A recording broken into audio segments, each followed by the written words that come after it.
So, okay, so in part one, we actually created our elasticated brush that you see that's now being inserted in the cuff of these woven joggers. We've got our centre front seam. And what we're going to do now is we're going to actually create this waistband. Now, when we put elasticated or elastication or draw cords through a waistband or through any seam or paneling, you tend to get this drawn in effect. So there's a debate whether this should be drawn, whether the waistband should be drawn flat or straight, or if it should be curved. Now, it also depends on how the trousers have been cut, so that makes a big difference. And what you tend to find is on elasticated waistbands, they tend to be cut straight. And the reason being, when it's drawn in, it then gets closer to the waistband, so you don't necessarily need to have that curved waist area here, so that waist seam. Because we're going to decide to draw this waistband so that it's got a tighter elastication or the draw cords are being pulled slightly more, we are going to get this effect where it kind of drops forward at the front. So I'm going to draw a straight line, or not a straight line, a curved line to imitate that line there. And we just need to go back and check, actually, it's really important that this line here is actually 90 degrees. So if we use our anchor arm here, we can actually move that so that is now 90 degrees by eyeballing it. So the next thing we're going to do is we're going to make this line slightly wavy, because when you actually have an elasticated waistband or a draw cord, this no longer tends to be smooth. As you can see in the photograph, it's slightly wavy. We're not going to do it exactly the same, because obviously it is a garment and we do need to keep it quite technical. We're going to go to Effects, Distort and Transform, and Zigzag. So it's exactly the same as we did with the elastication in the cuff, but this time we're applying it to the waistband. So I'm going to go to Preview. Already see it's on corner, and I'm going to take the size down because I don't want the zigzag to be so high here. I want it to be slightly flatter. And I'm going to increase this segment, the ridges per segment. And what I'm going to do is I'm going to smooth that off a bit. And I'm going to play around with that until I'm really, really happy with it. So I don't think it's very elasticated, so I'm going to keep it quite loose. So at the moment I've got it as 5 ridges per segment. I've got it smooth and I've left it at 1. Let me just change that up to 2 to see how that is, because I would like it to fit in with the rest of my outline. So I've changed it at 2, and I have changed the ridges per segment to 4, and I've left it at absolute. So I'm just going to go OK. And as soon as I've done that, you can see actually that this is still a stroke because it has a straight line going through the centre of that effect. And likewise with the elastication, we were unable to change any part of this due to the fact it was still a stroke. So I'm going to show you why that matters in a moment. So I'm going to copy this line. So I'm going to click with the black arrow tool, make sure it's selected, hold the Alt key down and drag downwards. So I've got the other seam to my waistband. Now I'm going to get my white arrow tool and I'm going to extend this line so that it meets actually where it should do at the side seam. I'm just going to put that there. I'm going to move it slightly because I'm going to be able to find that, going to be able to find that point when I need to join these two lines.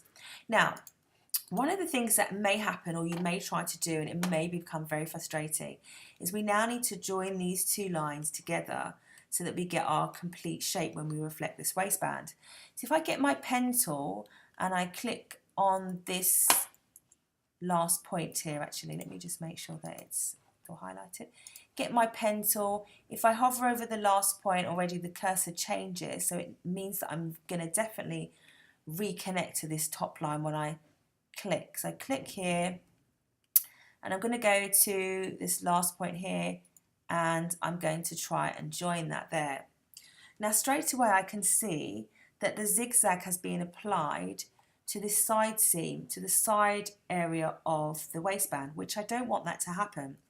So this is how I need to correct this. So I'm going to Command Z to undo that. And what I need to do with these two lines is I need to expand them. So I'm going to get my black arrow tool, I'm going to click on the zigzag, hold the shift key to multi-select, and click on the other line that I want to select at the same time. So now I've done that, what I'm going to do is I'm going to go to Objects, Expand Appearance, just like what we did with the zigzag. And straight away, this line is no longer a stroke on its own. Well, it's no longer a brush anymore, or sorry, a stroke anymore. But it is a stroke, but I now can apply a fill if I wanted to that line, whereas before I wasn't able to do that. So now I've got two separate lines. If I go back to my pen tool and I hover over that top line and I click on there and I go to this line and I hover over the last point till I see the white square, I can now add a straighter line to that side seam. So now I'm not getting the zigzag effect that I had before. So that's simply by using the expand from objects, so objects, expand appearance to these two lines, and it will break up this line so it makes it, you can see all the individual points. So now we've got our waistband done on that side. We're going to get our black arrow tool, we're going to reflect this. So we've got our black arrow tool, we're going to go to our reflect tool, which is just here. We're going to hold the Alt key and click on that guideline at the same time. Then we're going to go to preview, which we already have, and then we're going to make sure that it is reflecting the right direction, which is vertically, and then we're going to click copy, not OK, copy. So we now have two halves of our waistband, which is looking quite good. We now need to make sure that we join these two open points. So what I'm going to do is get my white arrow tool and I'm going to select over this section here. So basically, as I showed you in the beginning with joining the points in the crotch area, we've got one point here and we've got another point here as well. So we're selecting them by just using the white arrow tool, just dragging over them both until you see now this line has been selected. And as I said before, if your points are still white, it means they haven't been selected. But if they're red, like you see here, this one, we know that it is selected. So all the other points are going to be unaffected by the next action we do. So we're going to right click, we're going to average. Okay, and we're going to select both and click OK. Then we're going to do, making sure this is still highlighted, i.e. it's still being selected, so you can see there's a red line going through the centre of the stroke. We can just do Command J, or we can literally go right click, join. And now we know we've joined those two shapes. If I go with my white arrow tool and try to move them, I can see that it has joined. So we need to do the same here. And as I zoom in, you can already see the open points here. So you're going to use your white arrow tool and I'm going to hover over, I'm going to click on one and then I'm going to hold my shift key to multi-select and I'm going to click on the other, and so you can see the white square has appeared. So now those two shapes, or those 2 points have been selected, all the other points remain white. See, there's no fill in them. These two are red. I'm going to right click, average, select both, OK, and then I'm going to do Command J. So now we have a waistband which is a separate shape on its own. Separate shape on its own. And we can now add all the other detailing to it. So I'm going to give it a fill colour. So I'm going to colour it in white. So you can see that's it filled in now. I'm going to just extend this slightly so it matches the side seam nicely. Now we need to put our brush that we created in our cuff area, we need to change that, well not to change it, we need to put it in this waistband. So I'm going to Command C, Command V to copy the waist panel, and like what we did with our cuff, I'm going to draw a curved line this time that goes through the centre. This line shouldn't have a fill on it, and it only needs to be in terms of its thickness, the line thickness, it only needs to be about 1 or 0.5. We're going to apply our brush to that to see if we need to take it down any further. So at the moment I've drawn a line through that panel. I've made sure that it's extended past there, so when we go to mask this, it will hide it. So let's get our brushes up. If we go to our secondary action toolbar, you'll see there's brushes there. Alternatively, you can go to Windows, Brushes. And again, we can see that our brush is here. We need to make sure that this line is selected, and then we click on our brushes. And so we can see our brushes fits really nicely within our waistband. And we need to also make sure with our brushes that we don't have a fill on them at all. With this brush now selected, we need to send it to the back so that the shape becomes on top. So right click, making sure that your brush has been selected, right click, arrange, send to the back. So we can see this is now filled in, sent to the back. If you've sent it to the back and you can still see the brush all the way through, i.e. it looks like this, then I would ask you to check that this shape actually has a fill on it. If it doesn't have a fill on it, it will appear that it's still behind when actually it is actually in front, but because it hasn't got a fill on it, you can't tell. So I would encourage you to put a fill on that and just make sure that it definitely has that. And then when you right click, arrange, send it to the front, you will see that it's definitely to the front. Now with the black arrow tool, we're going to select the brush and the waistband, and we're going to drag over both of those, and we're going to do Command 7, which is the clipping mask. Basically, anything that's outside of this shape will be hidden. So that's Command 7. Okay, so now what we can do is we can get our waistband original panel that has got a fill on it, and we can actually put that in place. And now we can actually group those two. So we're going to get the black arrow tool and drag over both of them and do Command G. And once we've done that, we can put that back onto that page.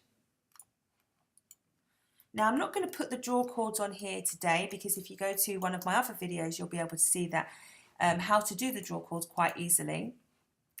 But what I am going to do is just finish off here with giving this a fill colour, which I'm going to give as white.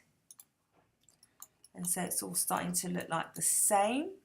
And what I'm going to do actually is I don't particularly like the red stroke colour anymore.